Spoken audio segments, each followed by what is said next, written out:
Papa po. Yung Mike.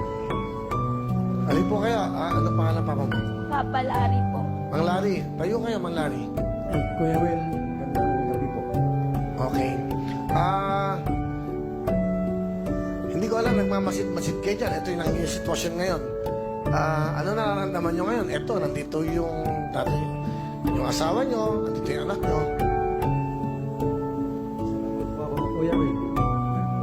Kita na rin yung Manila. Siya ang talaga nanay. Opo. May kanya-kanya na po kami pamilya. May asawa na rin po. Dalawa po. Dalawa po naman.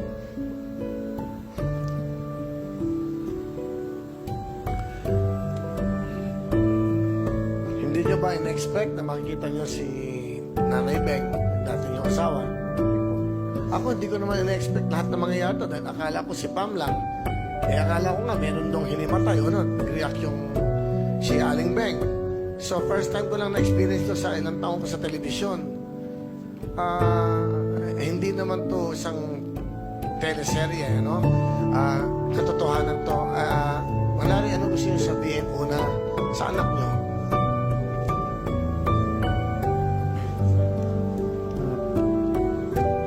Sa yung anak ko po, Kuya Will, sa akin po nakatira yan.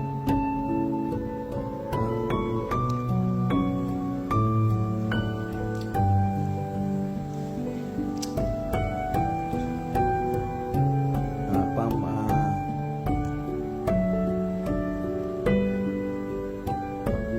trabaho na lang tayo para mabuhay natin yung anak mo.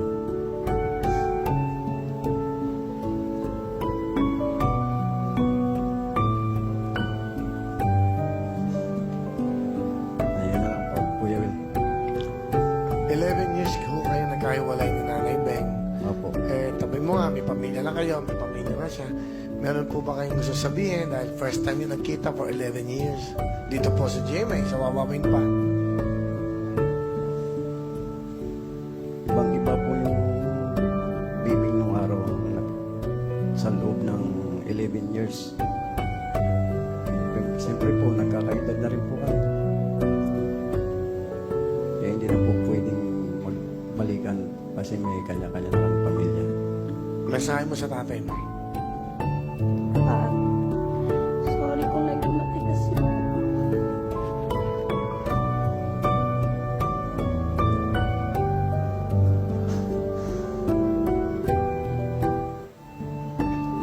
Sorry kasi minsan ikaw din mo hindi bumibili ng panggatas ng anak ko.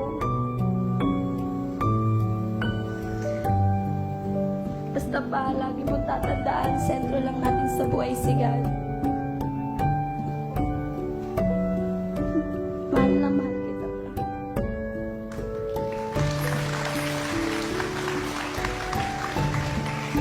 Ano gusto mong sabihin, Aling Beng, sa anak nyo kay Pam? Anong ito na, pagkakataon? Pam, matagal kitang iniwan. Grade 2 ka pa lang. Ngayon ko lang alam na may anak ka na. Kasi Kuya Will, nasa Bicol ako nakatira. Wala man ako kontak sa kanila. Nandyan na yan. Ngayon, magsisikap na ako para matulungan ko kamo. Ang pagkukulang ko sa inyo ngayon pupunuin ko sa ilang taon.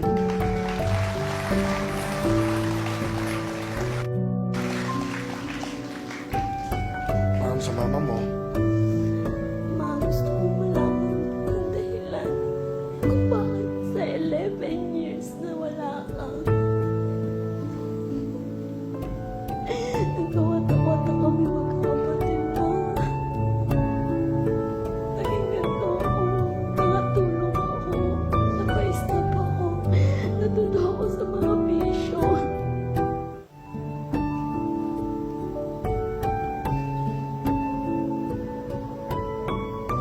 Pero kung ano man yun, ma, ang mahalaga kasama lang kita, nayakap kita sa 11 years na hindi tayo nagkita. Okay na sa akin yun. Basta masaya akong nakita kita, ma. I love you.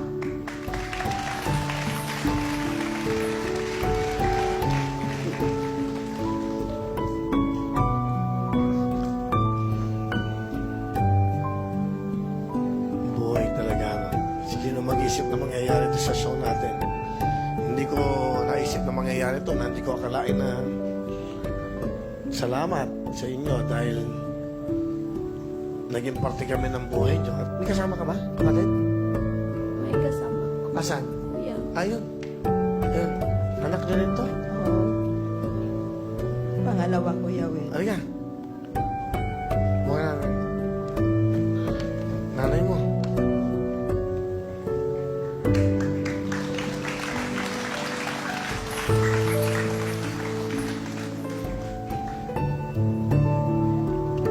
Ilan taong kayo hindi nagkita ng nanay mo?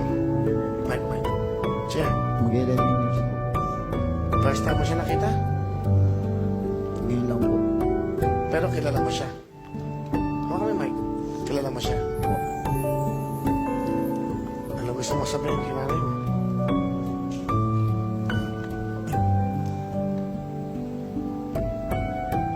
Because, medyo nahirapan ako sabihin. Halo yung puso't utak ko eh. Hindi ko masabi ng harap-harapan sa'yo. Hindi ko mailabas lahat. 11 years. Tagal.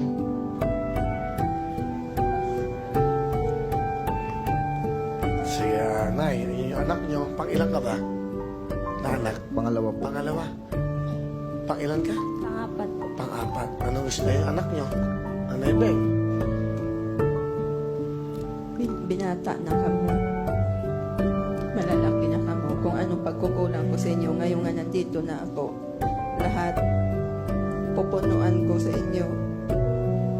Kung ano man yun.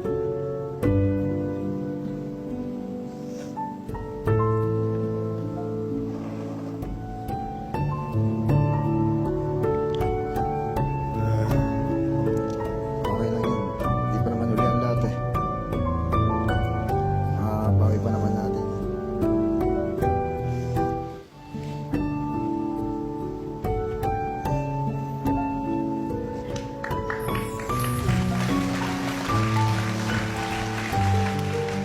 Happy kami sa inyo, ha?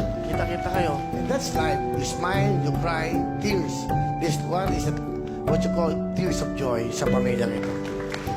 Di ba, Le? Okay na tayo. Sige. Ray, panoodin mo muna, ha? Okay, ha? Sige. Nay, dyan ka sa kabila. Si Manlari sa kabila. Diyan lang kayo. Diyan lang kayo. Magtabi muna kayo magnanay dyan.